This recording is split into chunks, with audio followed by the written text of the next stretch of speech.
परमपिता परमात्मा की अपार कृपा से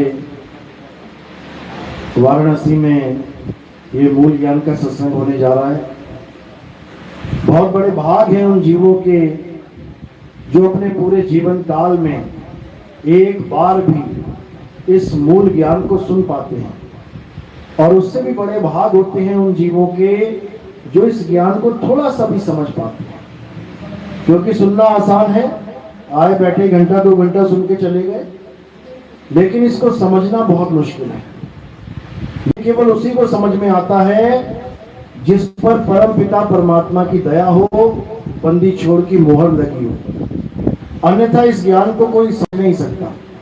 ये ऐसा सूक्ष्म ज्ञान है, जल्दी समझ में ही नहीं आता।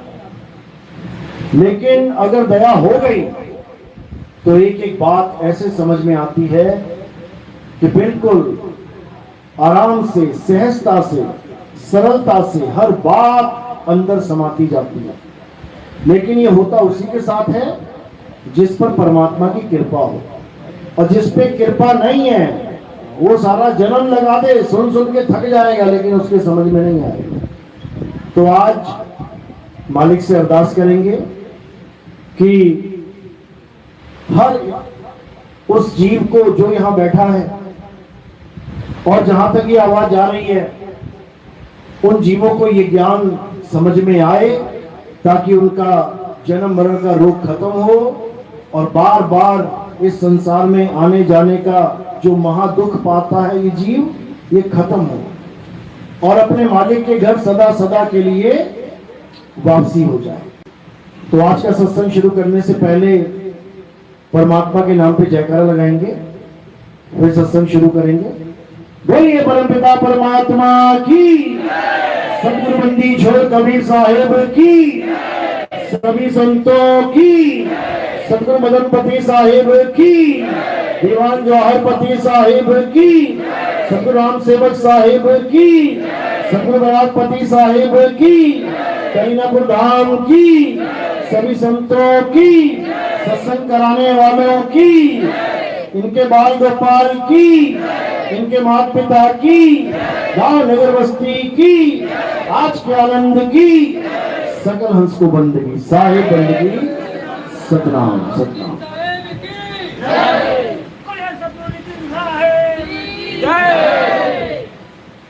तो कबीर साहब इस धरातल पे आते हैं हम जीवों को चेताने के लिए, समझाने के लिए, लेकिन हम जीव ऐसे हैं कि उनकी किसी बात को भी नहीं समझ पाते। वो जो कुछ मना करके जाते हैं हम सब उसी में उलझ जाते हैं।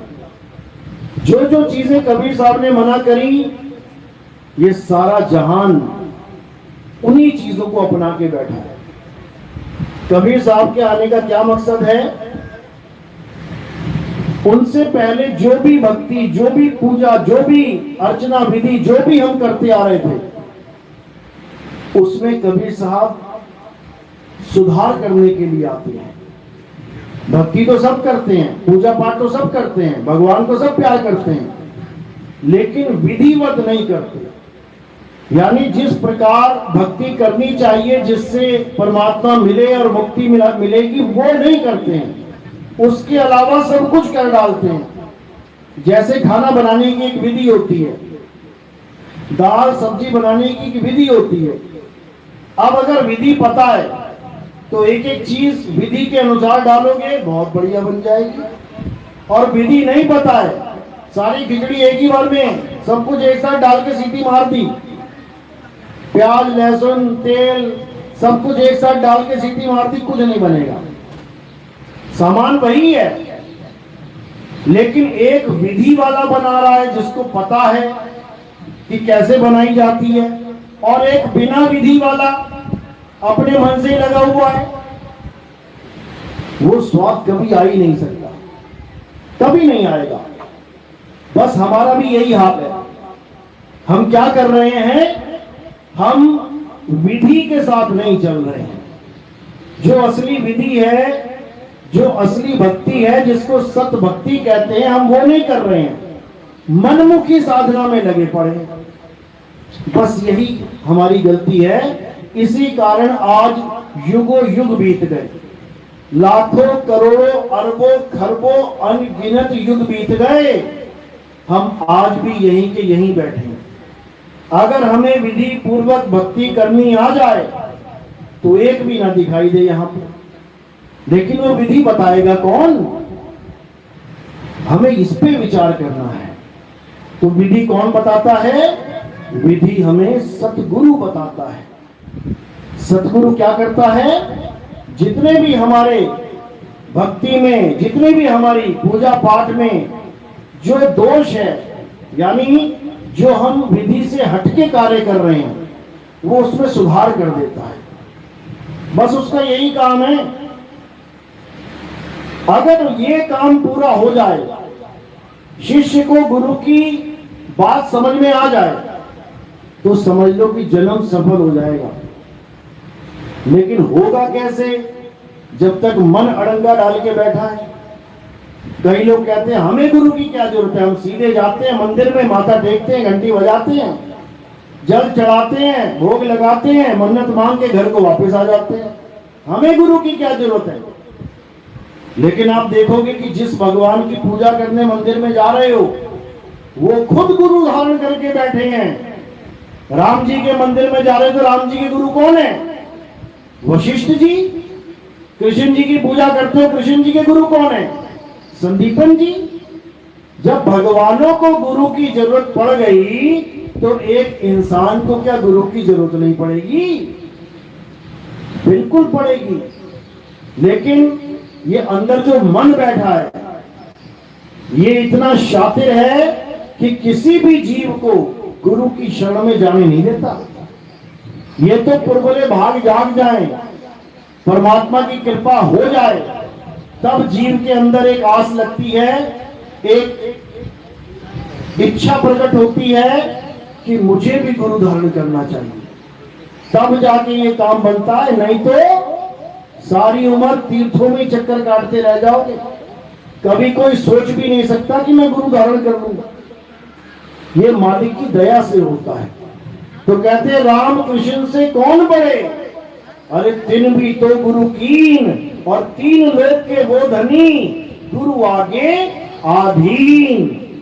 जब गुरु जी कृष्ण जी को हुक्म देते थे ना, जाओ लकड़ियां काट के जाओ सुदामा के साथ, तो कृष्ण जी लकड़ियां चुगने जाते थे, लकड़ियां काटते थे गुरु की सेवा के लिए।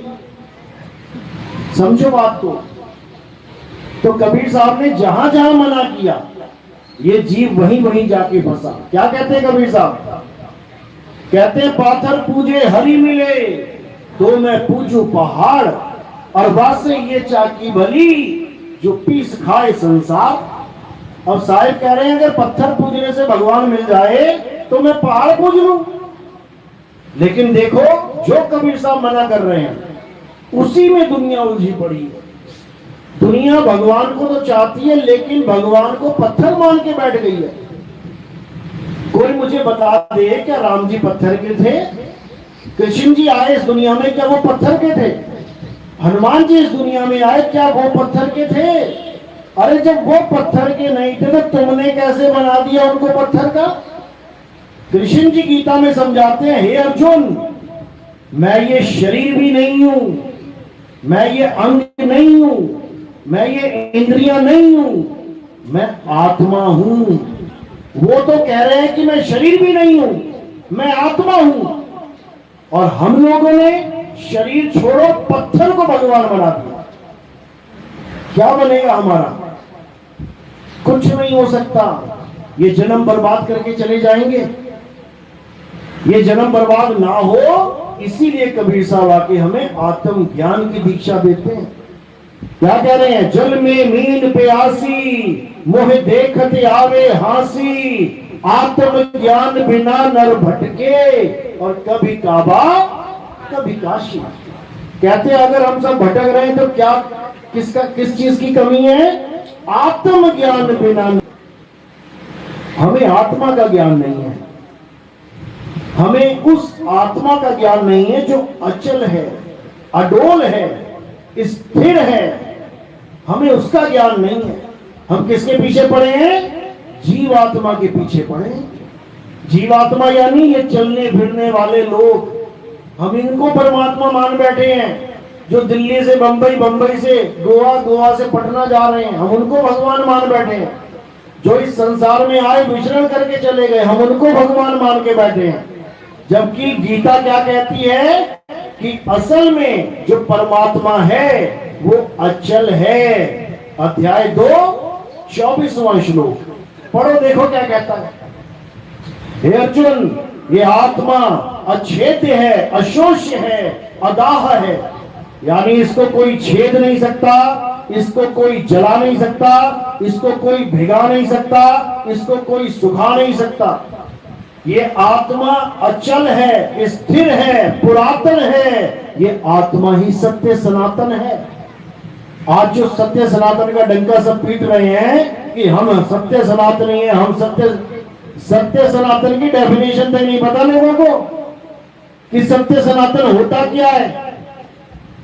सत्य सनातन क्या है? अचल आत्मा ही सत्य सनातन है। और उसका ज्ञान किसे चाहिए? चल आत्मा यानी जीव आत्मा को।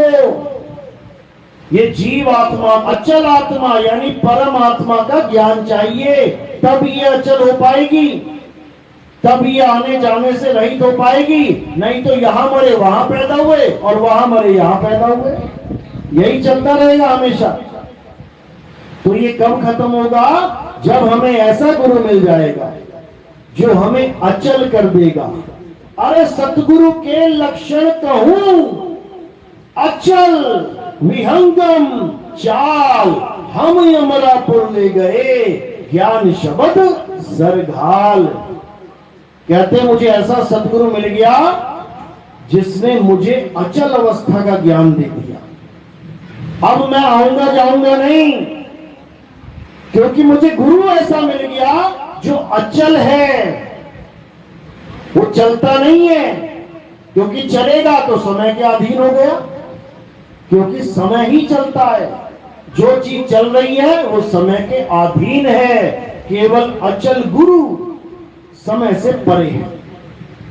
तो उसी की महिमा गाते हुए साहिब समझा रहे हैं कि शब्द विहंगम चाल हमारी, और कहे कबीर सतगुरु दैतारी। यानी गुरु क्या करता है? विहंगम चाल देता है।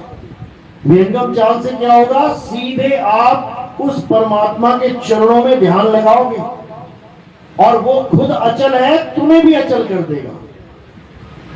उसके बाद तुम्हारा आना जाना खत्म। लेकिन अगर तुम ऐसे गुरु की शरण में हो जो चलता है, यहां से वहां, वहां से यहां, इस लोक से उस लोक, उस लोक से इस लोक, तो तुम्हारा कल्याण होने वाला नहीं है। साहिब ने अपने परमात्मा का जिक्र भोग करते हुए क्या बोला पानी में? अरे आवे न जावे, जन्मे नहीं मरे, सो निज पीव हमारा हो। कहते मेरा पीव कौन सा है? जो आता ना जाता और जन्मता ना मरता। लेकिन आज जितने भी लोग हैं जो गुरु धारण करके बैठे हैं, उनका गुरु आता जाता भी है और जन्मता मरता भी है। इसलिए वो कभी उस अचल गुरु को, उस शब्द गुरु को प्राप्त नहीं कर पाएंगे, कभी नहीं। लेकिन अगर आपके जीवन में सदगुरु आ गया तो वो नीर झीर का निबेड़ा कर देगा। वो तुम्हारी चल अवस्था को खत्म करके अचल अवस्था में रहने का ज्ञान समझा देगा। उसके बाद ना कहीं आना, ना कहीं जाना, और आपे में आप समाना। फिर ऐसा गुरु मिलेगा, फिर कहीं आना जाना नहीं, कोई स्वर्ग नहीं, कोई नरक नहीं, कोई अलख लोक, सतलोक, अगम लोक, अनामी लोक, गोलोक, शिवलोक, ब्रह्म लोक, किसी लोक में नहीं जाना, कहीं नहीं जाना। अपनी आत्मा में स्थिर हो जाना है, अचल आत्मा में। यही कबीर साहब समझा रहे हैं। अरे अज्ञानी को स्वर्ग नरक है, हरि जाने को नाही, और जिस भव से सब लोग डरते हैं सो भय हमरे नहीं। कहते लोग डरते हैं कि मैं स्वर्ग में जाऊंगा कि नरक में जाऊंगा, उनको चिंता होगी, हमें कहीं नहीं जाना, हमने जो पाना था यहीं पा लिया, समझो।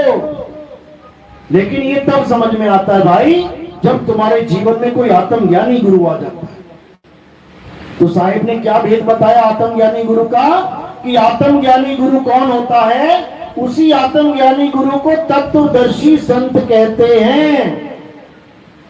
तत्वदर्शी संत क्यों कहा जाता है, क्योंकि वह दोनों प्रकार के तत्वों का ज्ञान रखता है, तत्व और निहित तत्व दोनों का ज्ञान रखता है।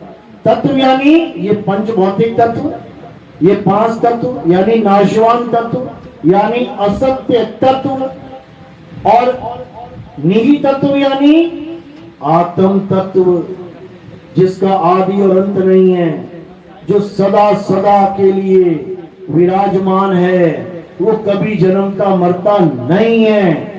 उस आत्म तत्व का भेद बताने वाला तत्वदर्शी संत कहलाता है। अध्याय 4 34वां श्लोक गीता का यही समझा रहा है।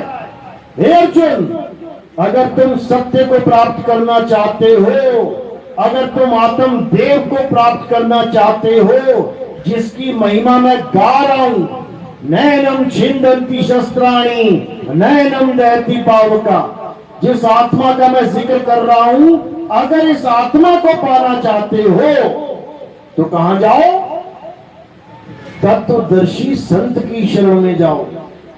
अब तत्वदर्शी संत क्या करेगा, वो असत्य तत्वों को छुड़वा देगा, यानी ये काया माया पिंड प्राण से तुम्हारा ध्यान हटवा देगा, और क्या करेगा, आत्म तत्व में तुम्हारा ध्यान स्थिर करना सिखा देगा।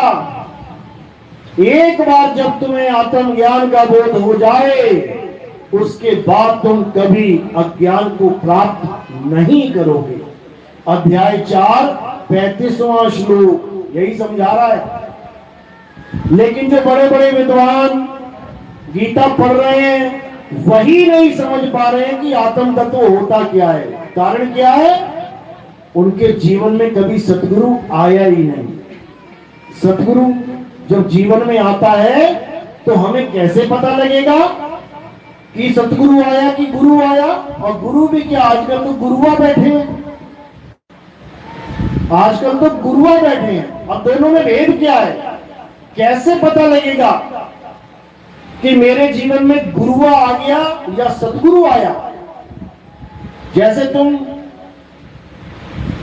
सोना और पीतल देखने में एक से लगते हैं, तुम पीतल या सोने में से किसी की भी ईंट ले आओ उठा के, सोने की भी ईंट आती है, पीतल की भी बन जाती है।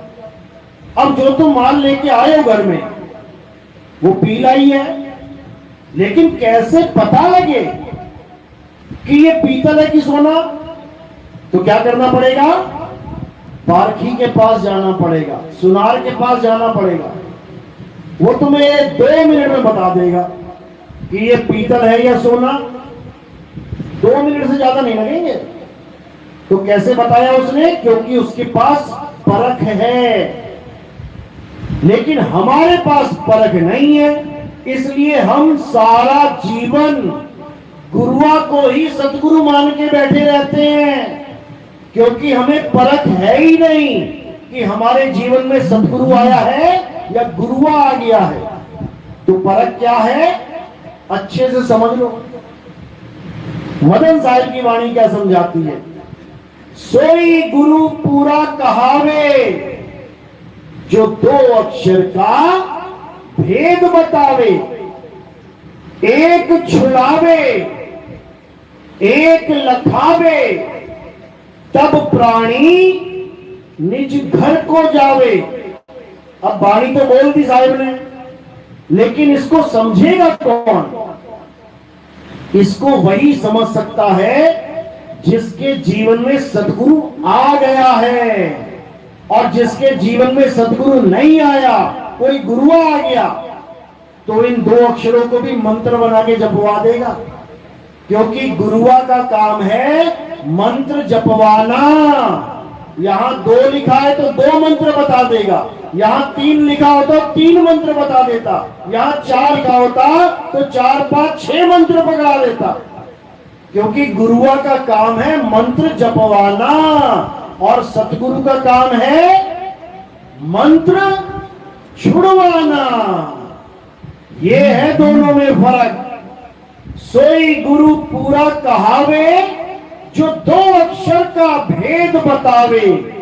एक छुड़ावे, एक लखावे, तब प्राणी निज घर को जावे।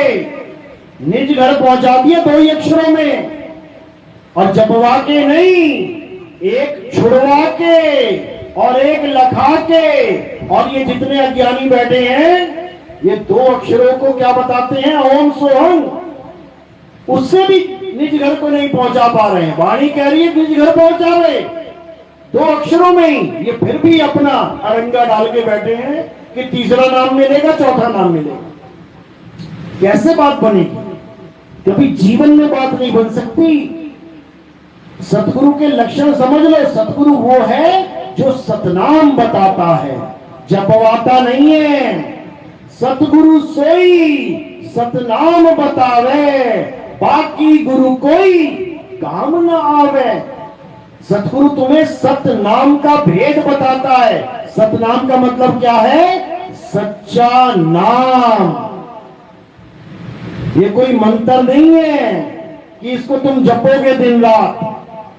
अरे सत्य नाम कोई नाम नहीं, ये है आपन रूप, और जो जाने इस भेद को पावे आप स्वरूप।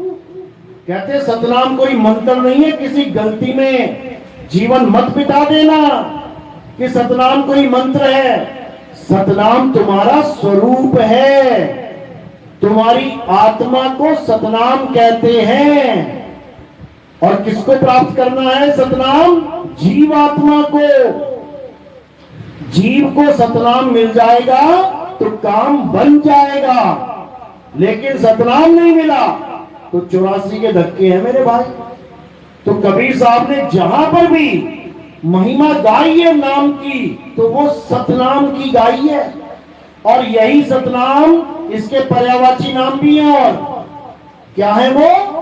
सतनाम के पर्यायवाची है सार नाम, सार शब्द, आदि नाम, आदि शब्द, निज नाम, निज शब्द, निज स्वरूप, और अडोल नाम, अबोल नाम, अकह नाम, निहि केवल नाम, निहि अक्षर नाम, निहि शब्द नाम। ये सारे उसी के पर्यायवाची हैं। लेकिन लोग सोचते हैं सतनाम तो ओम सोहंग है, उसके बाद एक सार नाम मिलेगा। ओम सोहम सत्य कबीर, फिर एक सार शब्द मिलेगा। ओम सोहम सत्य कबीरा। ये सब झूठ है, ये सब पाखंड है।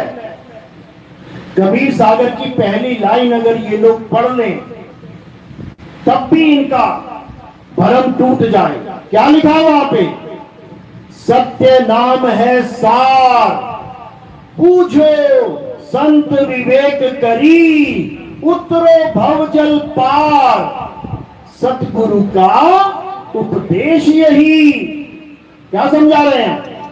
कि सत्य नाम है सार, सतनाम ही सार है। यानी सार शब्द क्या है? सत्य नाम है सार। अब इसका क्या करेंगे? बूझो, जपो नहीं, बूझो संत विवेक करी। जपना नहीं है, जपने में विवेक की जरूरत ही नहीं होती। गुरु जी ने जो नाम दे दिया, जो पकड़ा दिया, चेला जपने लग गया। इसमें विवेक क्या करेगा? विवेक का मतलब होता है सत्य असत्य का निर्णय करना। और सतनाम है सार। अब पहले सार समझना पड़ेगा, सार कहते किसे? तो कहते हैं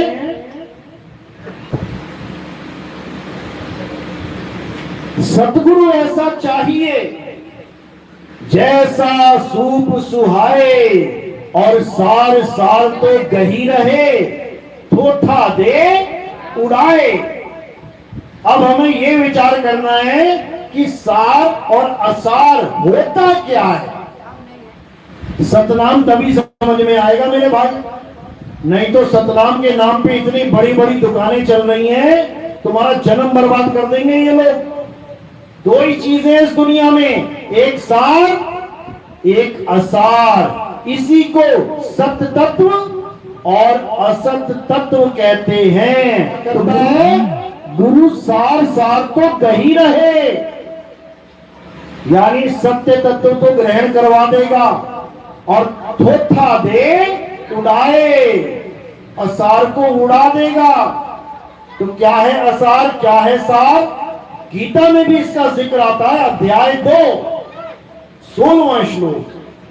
क्या कहती है गीता? हे अर्जुन, इस दुनिया में दो प्रकार के तत्व हैं, एक असत्य और एक सत्य। तो क्या करना है? असत्य को तो त्यागना है और सत्य को ग्रहण करना है। यानी सार सार तो कही रहे, ग्रहण करो उसे, और थोथा दो उड़ाए। अब थोथा क्या है? जिसका नाश हो जाता है वो थोथा है। थोथा, ये काया क्या है? थोथा है ये हड्डी, ये मांस, ये बाल, ये खाल, ये आंख, ये कान, क्या है ये? थोथा है। इसको हटाओ। और सार क्या है? आत्मा ही सार है। इसी शरीर के साथ आत्मा का निवास है, वो सार है और शरीर असार है। तो क्या करना है? असार को तो त्याग देना है और सार को पकड़ लेना है। बस इतना सा काम है। यही तत्वदर्शी का कार्य होता है। तत्वदर्शी का मतलब तक नहीं पता लोगों को, और जगत गुरु बने बैठे हैं तत्वदर्शी। मंत्र जपवाने वाले जपी, तपस्या कराने वाले तपी, ये लोग तत्वदर्शी बने बैठे हैं। परिभाषा समझ लो क्या होती है। जैसे सूक्ष्मदर्शी, दूरदर्शी, बिल्कुल वैसे ही तत्वदर्शी। दर्शी का मतलब होता है दर्शन कराने वाला। जैसे सूक्ष्मदर्शी, यानी जो चीजें तुम्हें अपनी आंखों से नहीं दिखाई दे रही, छोटे छोटे अमीबा, पैरामीशियम, वायरस, प्रोटोजोआ, ये तुम्हें आंखों से नहीं दिखाई देंगे। क्या करोगे? सूक्ष्मदर्शी में रखो जरा स्लाइड, उसमें लगाओ एक आंख और उसके बाद देखो तुम्हें इतने बड़े बड़े दिखेंगे वो। अब ये किसने कर दिया कमाल? सूक्ष्मदर्शी ने। समझो। अब दूरदर्शी, ये क्या होता है? टेलीस्कोप, जो दूर की चीज को दिखा दे। अब तुम खुली आंख से देखो, तुम्हें ग्रह नहीं दिखाई देंगे, लेकिन ऐसी ऐसी टेलीस्कोप है कि तुम एक बार देखोगे तुम्हें दिखाई देने लग जाएगी। तो ये कौन है? ये दूरदर्शी है। इसी के नाम पे हमारा टीवी चैनल आता था, क्या नाम था उसका? दूरदर्शन। वही देख के बड़े हुए ना सारे। उसका नाम क्यों रखा दूरदर्शन? क्योंकि दूर से बैठ के बेटा दर्शन करा देंगे तुम्हें। वो खेती बाड़ी आता था, वो खेतों में किसान लगा होता है, तुम घर बैठ के देख रहे हो किसान को। यानी दूरदर्शन का मतलब है दूर की चीज को दिखाने वाला। इसी प्रकार तत्वदर्शी का मतलब है तत्व का दर्शन कराने वाला, नाम जपवाने वाला नहीं कि नाम जप रहे हो और कहला रहे हो तत्वदर्शी संत। नाम जपने वाला जपी कहलाता है, तपस्या करने वाला तपी कहलाता है। तो साहिब समझा रहे हैं ये थोथा ज्ञान है, छोड़ो इसे। अरे मोतो कहां ढूंढे रे बंदे, मैं तो तेरे पास में, ना मंदिर में, ना मस्जिद में, ना काबे कैलाश में, ना मैं जप में, ना मैं तप में, और ना एकांत निवास में। खोजी होए तुरंत मिल जाऊं। ये नहीं कि पहले सारी उम्र में मंत्र जपूंगा, फिर काल भगवान को उसका ठेका दे दूंगा, फिर अक्षर पुरुष को उसका ठेका दे दूंगा, और फिर जाके सतलोक में जाके बैठूंगा। सतलोक नहीं, गर्क लोक मिल जाएगा, समझ लो। क्योंकि जो पाना है यही पाना है। खोजी हुए तुरंत मिल जाऊं, तुरंत एक पल की तलाश में। और कहे कबीर सुनो वही साधो, मैं तो हूं विश्वास में। कहते हैं सतगुरु पे विश्वास करके भक्ति करके देख, तेरा जन्म सफल हो जाएगा। लेकिन भक्ति करे कौन, विश्वास करे कौन? क्योंकि अंधविश्वास में विश्वास बना के बैठे हुए हैं। आज गुरु लोग क्या प्रचार कर रहे हैं? सतनाम की बात नहीं कर रहे। किसकी बात कर रहे हैं? तेरी बीमारी ठीक हो जाएगी, तेरी नौकरी लग जाएगी, भूत प्रेत का साया भाग जाएगा, ऐसा हो जाएगा, वैसा हो जाएगा। इसी में पर्चा चल रहा है सबका। मेरा कैंसर ठीक हो गया, मेरा जुकाम ठीक हो गया, मेरा दर्द ठीक हो गया। बताओ, हॉस्पिटल बंद करवा देते हैं सारे। जो गुरु है वो दवाइयां खा के जीवन बिता रहा है, और चेले महाराज कह रहे हैं कि बस हमारा तो सब कुछ ठीक कर दिया गुरु जी ने। अरे उसको भी पूछ लो कौन कौन सी दवाइयां खा रहा है वो। तो ये हाल है भाई। अगर किसी का दुख ठीक होता है तो कैसे होता है ये भी समझ लो। ये तुम्हारे कर्मों की वजह से होता है, ये तुम्हारे प्रारब्ध से होता है। एक डॉक्टर के पास 4 मरीज आ गए कैंसर के, 3 ठीक हो गए, 1 मर गया। दवाई वही है, डॉक्टर वही है, तकनीक वही है, लेकिन प्रारब्ध काम नहीं कर पाया। प्रारब्ध में लिखा है कि इसको दुख पाना है, इसकी मौत होनी है, चाह नहीं सकता कोई, समझ लो। और प्रारब्ध में लिखा है कि ये बिल्कुल ठीक हो जाएगा, तो बाबा जी की भस्म खा के ठीक हो जाता है बंदा। कहते हैं राग है, धूना है, ये थोड़ा सा मुंह में लगा लो कैंसर ठीक हो जाएगा। ऐसे भी बैठे हुए जो ये दावा करते हैं कि भस्म से ठीक हुआ है सब कुछ। कोई भस्म ठीक नहीं कर सकती। कौन ठीक कर रहा है? ये तुम्हारे प्रारब्ध है मेरे भाई, याद रखना इस बात को। तुम्हारे प्रारब्ध ही दवाई लगेगी कि नहीं लगेगी, ठीक होगे कि नहीं होगे, ये सब निर्णय प्रारब्ध करता है। प्रारब्ध भगवान राम जी को नहीं बख्शा उसने? 14 साल का वनवास कटवा दिया भगवान को, नहीं कटवाया क्या? प्रारब्ध ने कृष्ण जी को नहीं बख्शा? पैर में तीर लगा, मृत्यु हुई कि नहीं हुई? क्यों लगा तीर? प्रारब्ध की वजह से। क्या किया था पहले? बाली को तीर मारा था छुप के। तो जब बाली को तीर मारा तो भैया बाली ने भी कह दिया मैं भी तेरे ऐसी तीर मारूंगा छुप के, तो फिर खाना पड़ा। ये प्रारब्ध है। और ऐसा नहीं है कि और कोई ठीक नहीं कर सकता कि हमारे ही गुरु जी ठीक करते हैं। अरे अंधन को आंख देत, कोड़िन को काया, बांझन को पुत्र देत, और निर्धन को माया। ये कबीर साहब की आरती है क्या? किसकी है? गणेश जी की है। जब देना होगा तो गणेश जी के सहारे मिल जाएगा, और नहीं मिलना होगा तो कबीर पंथ में आके नहीं मिलेगा। बताओ, अगर तुम्हारी किस्मत में नहीं लिखा है तो कबीर पंथ में आकर भी सुख नहीं मिलेगा। समझ लो, ये प्रारब्ध है। लेकिन इतनी गारंटी मिलती है कि सुख दुख से अगर तुम ऊपर उठ गए तो मालिक फिर सब कुछ देखेगा, वो सब करेगा, वो शूल को सुई भी कर देगा। लेकिन तुम कहो कि इसीलिए मैं कबीर पंथ में आना चाहता हूं, फिर भूल जाओ भाई। तुम बाप को बाप इसलिए कहना चाहते हो कि उसकी प्रॉपर्टी मिल जाए, उसकी दुकान मिल जाए, उसका खजाना मिल जाए, तो ठेंगा मिलेगा। समझ लो, तुम परमात्मा को इसलिए पाना उसके पंथ में आना चाहते हो कि तुम्हारी बीमारियां ठीक हो जाए, हो चुका फिर तुम्हारा काम। ये तो फ्री में मिलेगा तुम्हें, मालिक की दया हो जाए सब कुछ मिलेगा।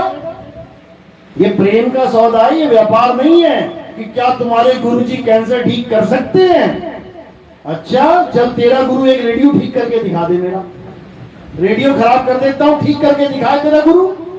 अरे जिसको जिसका ज्ञान है वही तो करेगा। अब तुम डॉक्टर के पास जाओ, डॉक्टर साहब मेरा पंचर लगाओ पहले कार का, अगर लगा लिया तो ऑपरेशन कराऊंगा मैं।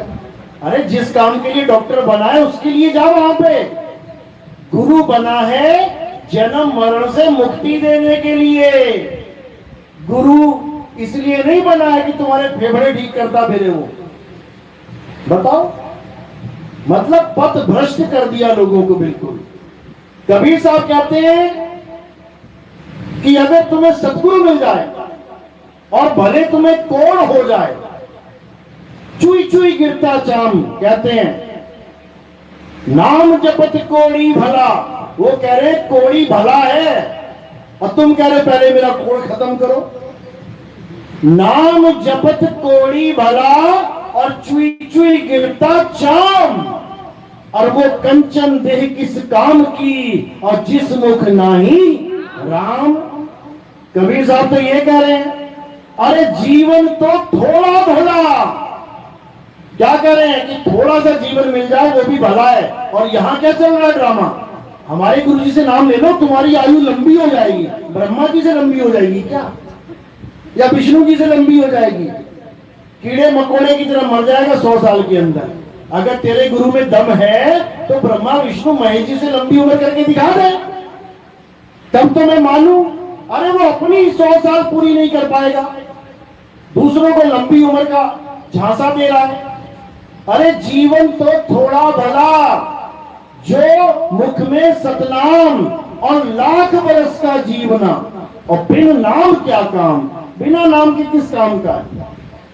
चाहे तुम लाख बरस जी लो तो इससे कोई फर्क नहीं पड़ता भाई। चाहे तुम आज खत्म हो जाओ इससे कोई फर्क नहीं पड़ता, तुम्हारे पास सतनाम होना चाहिए। क्योंकि गुरु क्या करता है, गुरु सूरत को भेद बताता है, गुरु सूरत को एड्रेस बताता है कि कहां जाना है। अब वो चेतन हो जाती है एकदम, और जब वो चेतन हो जाती है फिर उसको कोई रोक नहीं सकता कि कोई कहेगी रोक लेगा, नहीं रोक सकता। रुकेगी कब, जब वो खुद रुकना चाहेगी। समझ लो, अभी तुम सबको यहां पे बेड़ियां लगा दी जाए, कमरे में बंद कर दिया जाए, तो क्या तुम्हारे ध्यान को हम रोक सकते हैं कि अपने अपने घर का ध्यान ना कर पाओ? रोक लेंगे क्या? अभी 1 सेकंड में ध्यान चला जाएगा सीवान में, अभी चला जाएगा बुलंदशहर में, अभी चला जाएगा दिल्ली में। समझो, कोई किसी के ध्यान को नहीं रोक सकता। तो हमने क्या करना है, गुरु क्या करता है, गुरु इस ध्यान को ही परमात्मा में लगाने का विधि बताता है, उपाय बताता है। अरे धुन में ध्यान, ध्यान में जाना, गुरुमुख अकथ कहानी। अकथ कहानी मंत्र नहीं है। गुरु क्या करता है, ध्यान कैसे करना है मालिक का ये सिखा देता है। और इसी ध्यान को क्या कहते हैं, सिमरन। सिमरन का मतलब होता है ध्यान। स्मरण, स्मरण का मतलब होता है ध्यान करना, याद करना, जाप करना नहीं। गुरु हमें ध्यान स्थिर करना सिखाता है। कहां पे, शब्द गुरु में। तो कह रहे हैं जाप मरे अजपा मरे अनहद भी मर जाए, और सूरत समाए शब्द में हवा को काल ना खाए। कहते हैं ऐसा गुरु मिल गया जिसने शब्द में सूरत को कैसे लगाना है बता दिया, अब उसे कोई रोक नहीं सकता, कोई नहीं रोक सकता। जैसे स्वर्ण कांच मंदिर में भ्रम के भूख मरे, और कहे कबीर नलनी के सुगना तो हे कौन पकड़े। तुझे कौन पकड़ सकता है, तुझे कोई नहीं पकड़ सकता, क्योंकि तू विहंगम चाल चलने वाला अलल पक्षी है। लेकिन तू अपने आप को ये आदमी, औरत, बच्चा, बूढ़ा, जवान बनाए बैठा हुआ है। ये अलल पक्षी 5 हाथियों को लेके उड़ जाता था। ये अलल पक्षी और कुछ नहीं है, ये तुम्हारी सुरता है जिसको विहंगम चाल दी जाएगी और सीधे मालिक के चरणों में लीन हो जाएगा। कोई माई का लाल नहीं रोक सकता। रोक के दिखा दे, नहीं रोक सकता जब तक तुम नहीं चाहोगे। तो साहिब यही समझा रहे हैं कि क्या करना है। भेदी गुरु तुम्हारे जीवन में आ गया, अब तुमने शब्द में सूरत को कैसे लगाना है, बस इतना जानना है। कहते गगन में अगिया लागी बड़ी भारी, अरे चंदा जल गए, सूरज जल गए और 9 लाख तारा जारी। गगन में अगिया लागी बड़ी भारी, अरे धरती जल गई, अंबर जल गया और जल गई सृष्टि सारी।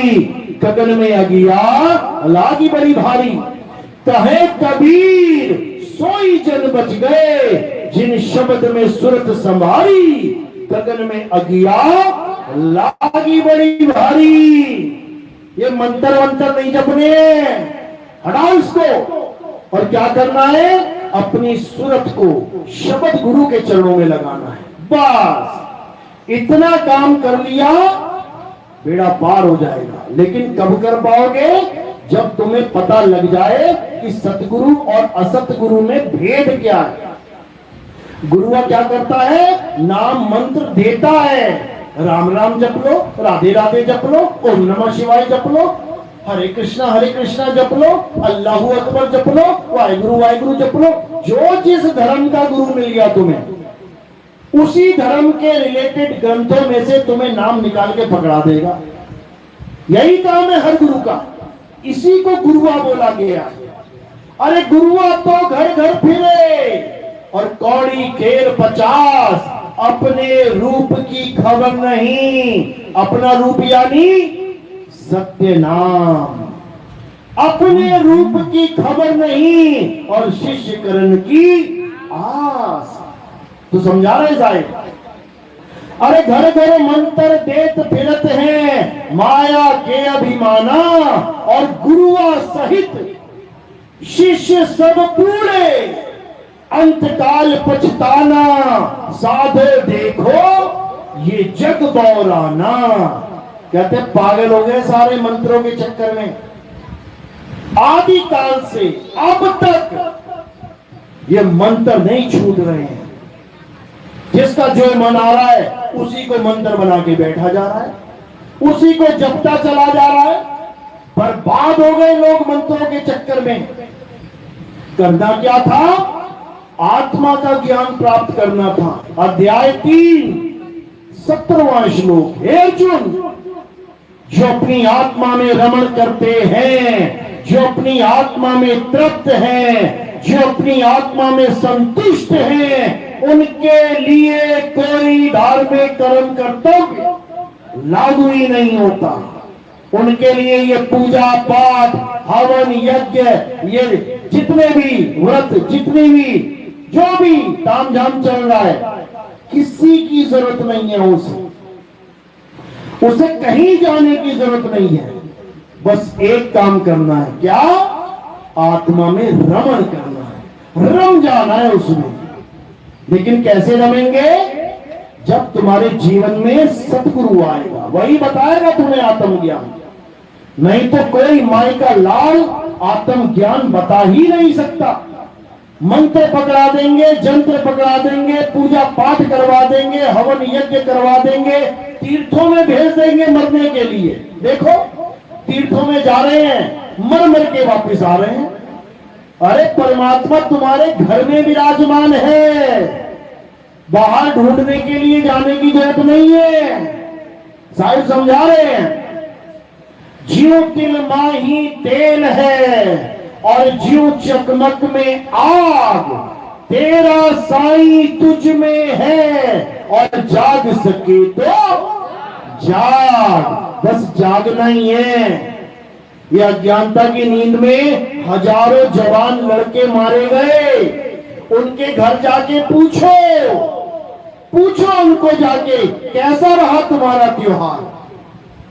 पूछो, गणेश चतुर्थी में समुद्र में जाते बड़े बड़े गणेश जी की प्रतिमा विसर्जन करने। पूछो जरा, जिनका घर में लड़का मर गया हो, गणेश जी की मूर्ति के नीचे आके दब गया, पूछो कैसा लग रहा है।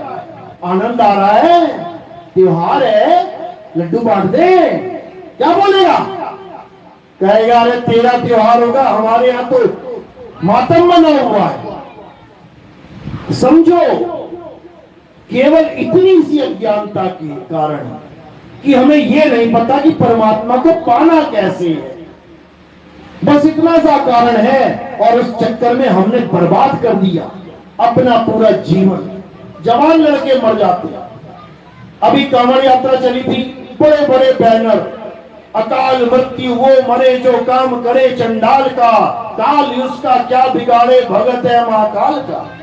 यानी खुद ही कह रहे हैं कि जो अकाल मृत्यु मर जाए वो चंडाल है।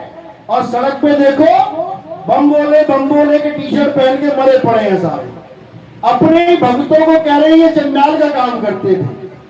बताओ, कोई और बोले समझ में आता है। बताओ कौन सी कांवड़ यात्रा में लोग नहीं मरते हैं? यानी जो मर गया उसको काल खा गया और वो चंडाल हो गया। केदारनाथ में इतनी त्रासदी हुई, पंडित तक नहीं बचा। बताओ, वो भी चंडाल का काम कर रहा था क्या?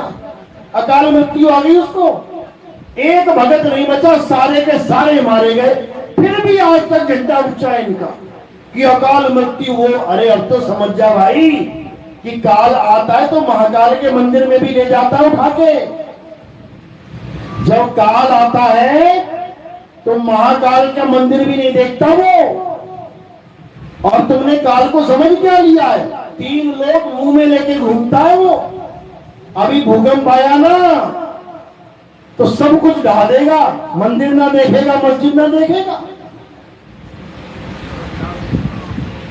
ये 3 लोग काल के अधीन है। ये इसका मालिक है 3 लोग का। साहिब समझा रहे हैं। अरे 3 लोग एक जेल है, पाप पुण्य 2 जाल, सारा जग भोजन बना, खाने वाला काल। बताओ, 3 लोग का भक्षण कर रहा है वो, और तुम कह रहे हो कि काल उसका क्या बिगाड़े, भगत है महाकाल का। सबसे ज्यादा महाकाल के भक्तों का बिगाड़ा उसने, समझ लो। क्यों? क्योंकि सावन में चलता है काम सारा महाकाल का। सावन में बड़ी बड़ी हादसे होते हैं, कोई चट्टान खिसक रही है, कोई पानी आ रहा, फ्लड आ रहा है, बारिशें हो रही हैं। काल को तो बच्चा बना दिया इन लोगों ने। तो भाई कबीर साहब समझाते हैं, बचना चाहो काल जाल से तो चीनो शब्द हमारा, और कहे कबीर अमर कर रखूं जो निज हुए हमारा। कहते काल की नगरी में कोई अमर नहीं है। यहां ब्रह्मा विष्णु महेश जी भी अमर नहीं है, उनकी भी उम्र लिख रखी है ग्रंथों में। और ब्रह्मा विष्णु महेश से जिन राक्षसों ने वरदान मांगा कि भगवान मुझे अमर कर दो, एक को भी अमर न कर पाए क्योंकि खुद अमर नहीं है। लेकिन कबीर साहब समझाते हैं कि हम तुम्हें वहां भेज सकते हैं जहां पे मौत नाम की कोई चीज ही नहीं है। अरे अमर करूं सतलोक पठाऊं, ताते बंदी छोड़ कहाऊं। बंदी छोड़ ऐसे ही नाम नहीं रखा है हमारा। ऐसी जगह भेज देते हैं जहां काल पहुंच भी नहीं सकता, सोच भी नहीं सकता। और वो क्या है? वो तुम्हारा आत्म स्वरूप है।